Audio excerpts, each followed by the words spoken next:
Silence isn't always peace. Sometimes it's power. This is the dark psychology behind why people use silence to dominate, confuse, and emotionally break the ones who love them most. You've been there. That quiet ache in your chest, the one that grows louder with every unanswered text. You replay the last conversation, wondering what you said wrong. Hours become days. Days start to feel like punishment. And the silence? It's not peace. It's a slow, deliberate kind of chaos. That's the moment you realize silence can speak louder than cruelty. At first, you think they just need space. You tell yourself, they're busy, they'll come around.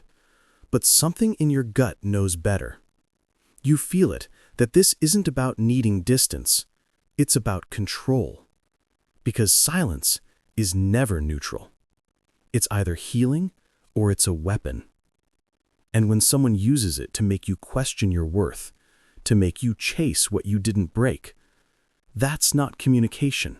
That's manipulation. Let me explain why. Psychologically, the silent treatment works on the same part of your brain that registers physical pain. That's right, rejection, isolation, emotional abandonment. They light up the same neural pathways as a wound. So when someone you love withholds their voice, their presence, their warmth, your brain goes into panic mode. You start obsessing, analyzing, begging for connection, anything to end the silence. That's when the control begins. You see, the silent treatment isn't about anger. It's about dominance. It's the emotional equivalent of pulling oxygen from the room and watching you gasp for air. By going silent, they force you to do the emotional labor. They make you carry the guilt, the blame, the confusion. And while you're spiraling, they're calm, detached. That's not love, that's control. Here's how it usually starts. A disagreement, a boundary, a truth you spoke that made them uncomfortable. Instead of talking it through, they withdraw. They disappear, not physically, but emotionally. No texts, no eye contact, just absence. You reach out, they ignore. You explain, they dismiss. And each time you try to fix it, they tighten their grip by saying nothing. Soon, you start apologizing for things you didn't do. You start lowering your standards, walking on eggshells just to feel their attention again.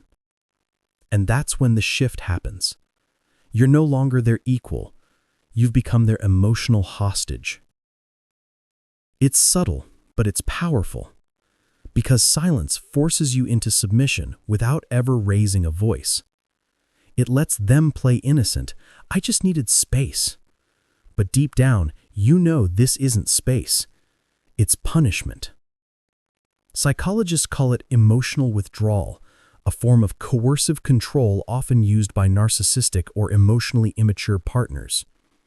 It's designed to make you doubt yourself, to make you feel like connection is something you must earn through obedience and guilt. That's not love. That's control wearing empathy's mask. Let me give you a real example. There's a man, strong, loyal, deeply caring. He dates a woman who's magnetic, passionate, but unpredictable. One night, during an argument, he says something honest. Too honest. She doesn't scream, she doesn't cry, she just disappears. Days pass. No response. He texts, he calls. Nothing.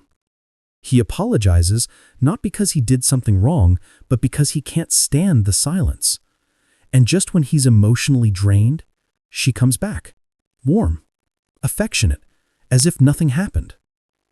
He's just grateful she's back, so he doesn't question it. He's been trained. Reward follows compliance. That's the psychology of control, and it's invisible until you see the pattern. So, why do people use it? Because silence gives power without accountability. They don't have to explain. They don't have to take responsibility. They just withdraw and watch you crumble. It's a tactic rooted in avoidant attachment and narcissistic defense. For them, silence feels safer than vulnerability. But for you, it's poison. It erodes trust, intimacy, and emotional safety, the very foundations of love. And the cruelest part? When you finally go silent to protect your peace, they'll call you cold. Because control only feels wrong when they're the ones losing it. Here's the truth.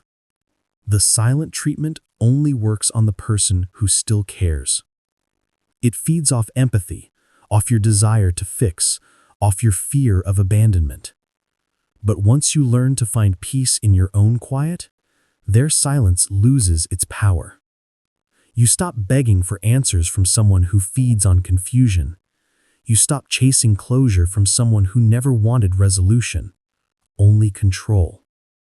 And that's when everything changes. Because your silence, unlike theirs, doesn't come from manipulation. It comes from strength. It's the silence that says, I'm done participating in a conversation that only hurts me. I'm done trying to heal what's meant to keep me broken. I'm not afraid of your silence because I've made peace with my own. You see, there are two kinds of silence. One destroys, the other restores. One isolates you, the other frees you. And when you finally stop reacting to the silence meant to control you, you send a message louder than words ever could. You no longer belong to their game. You belong to your peace.